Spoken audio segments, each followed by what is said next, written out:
Alright, men les amis, j'espère que vous allez bien, vos parents, vos amis, tout le monde se porte très bien.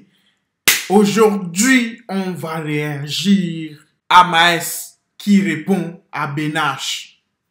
Pourquoi répond-il à Benache? Soi-disant, ils vont faire un octogone. Come on, man! Come on, man! Mais ce n'est pas fini. On va aussi réagir à Rof qui a décidé de contrôler le terrain de la musique, je suppose, comme en 2008.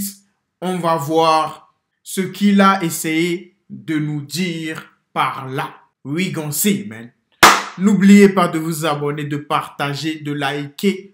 On n'est pas loin des 100 000 abonnés. Let's go, man. Comme vous le savez déjà les amis, Maes avait toujours du respect envers le rappeur Benache. Il a même lui apporté du soutien et de la force à plusieurs reprises pour ses morceaux. Même après son clash avec Booba, Maes il s'est fait filmer plusieurs fois sur ses réseaux en train de reprendre le couplet de Benache qu'il pose sur Validé. Tout a commencé lorsque l'influenceur Hakim le Sage a bien trollé Benache en ressortant la vidéo dans laquelle il explique ses liens avec Booba. Mais l'ex-membre du 9de n'a pas laissé ça passer. Il a dit « Vous allez voir, bande de salopes ». C'est à ce moment-là que Maes décide d'interpeller Benache en lui disant « Tu vas rien faire avec ta grosse tête de suceur de métisse, ça va juste t'allumer. Bon courage, petit chien de maison ». Puis le rappeur Benache, il a demandé un octogone dans un cadre sportif pour résoudre le problème entre eux comme des hommes. Il a dit « Je vois tu t'entraînes tous les jours, organisation un combat octogone où ça sert plus rien de parler gros ». Mais Maes aussi n'a pas tardé pour lui répondre et se moquer de lui à sa manière, en repostant une séquence du clip avec Booba, avec le commentaire suivant « Benache, mesquine il te regarde même pas, reste tranquille en mode prêtre, c'est mieux wallahi ». Oh lo. On aime quand c'est chaud. On aime ça. Octogone. Ils vont nous faire une Booba et Caris, les amis. C'est ce qu'ils vont nous faire. Comment, man? Ce n'est pas possible. Maintenant, chaque rappeur veut faire un octogone. À chaque fois qu'il y a un truc, octogone, come on, man. Réveillez-vous. Aux États-Unis, les gens, ils font ça pour de vrai. Vous êtes là, tranquille. En France, ça parle. À la fin, rien du tout. Come on, man. Faites quelque chose. Maes, si tu sais que tu peux battre Benache, vas-y. Benache, il est prêt, en tout cas. C'est ce qu'il a dit. Si toi, tu sais que tu peux le battre, come on, man. Fais-nous plaisir.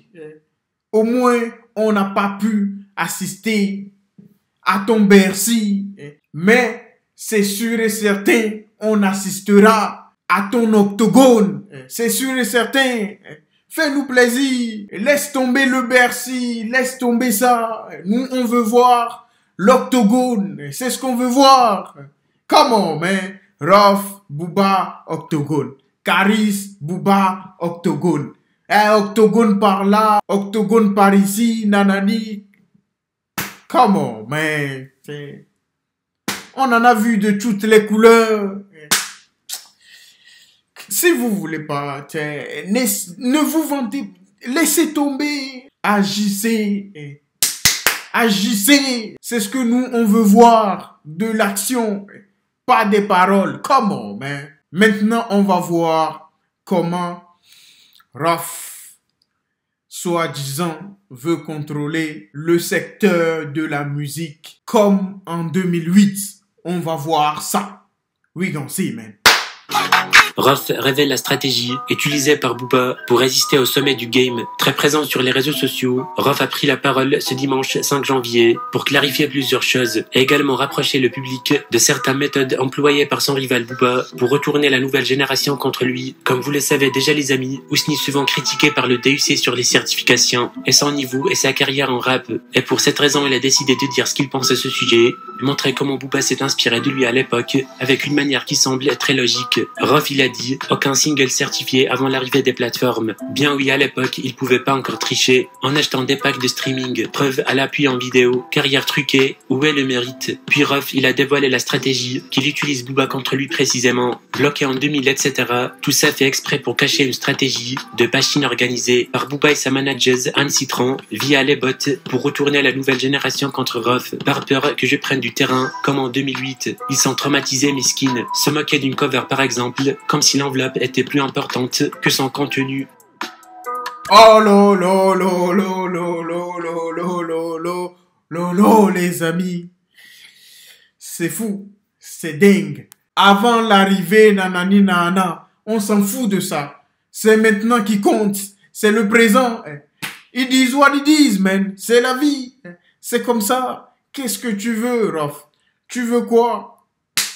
Avant l'arrivée des plateformes. Maintenant qu'on a les plateformes, il a gagné. Je suis désolé. Ils disent what ils disent, man. Si tu avais été à la place de Booba, j'aurais dit la même chose.